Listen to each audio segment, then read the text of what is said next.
අද මේ වීඩියෝ එකේ පෙන්වන්න යන්නේ දිලීරනාශකයක් භාවිතා කරලා අපි හදාගත් පස්මාද්‍ය ජීවාණුවරණය කරගන්න ආකාරය.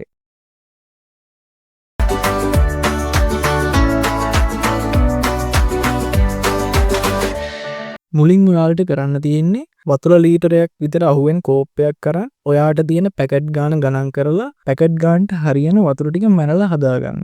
මට ලොකු වාජනයක් තිබුණේ නැති නිසා මං ගමන් 4කට හදාගත්තේ. ඔයාට ලොකු බැරල් එකක් තියෙනවා නම් එකපාරට අවශ්‍ය ප්‍රමාණය හදාගන්නත් පුළුවන්.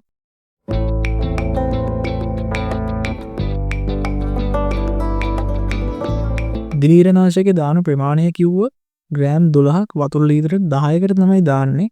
පැකට් එක පිටිපස්සේ තියෙනවා භාවිතා කරන විදිය. ඔයාලට ඒක බලලත් පොඩි අයිඩියා එකක් ගන්න පුළුවන්. ඔයාලට කිරන්න තරාදියක් නැත්තම් ග්‍රෑම් 100 දිලීරනාශක පැකට් එක පොට් 80කට දාන්න පුළුවන්.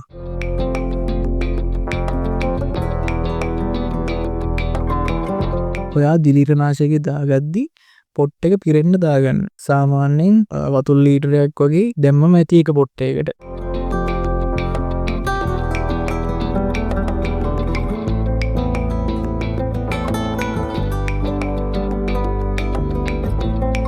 අපි දිලීරනාශක භාවිතා කරන එකේ වාසි ගැන කිව්වොත් අහිතකර ජීවි, ගස් වලට හැදෙන වෛරස්, ෆංගස් වගේ දේවල් බොහෝ දුරට විනාශ වෙනවා. වැදගත්ම දේ තමයි භෝග වලට රෝග එන්න තියෙන අවදානම ගොඩක්ම අඩු වෙනවා.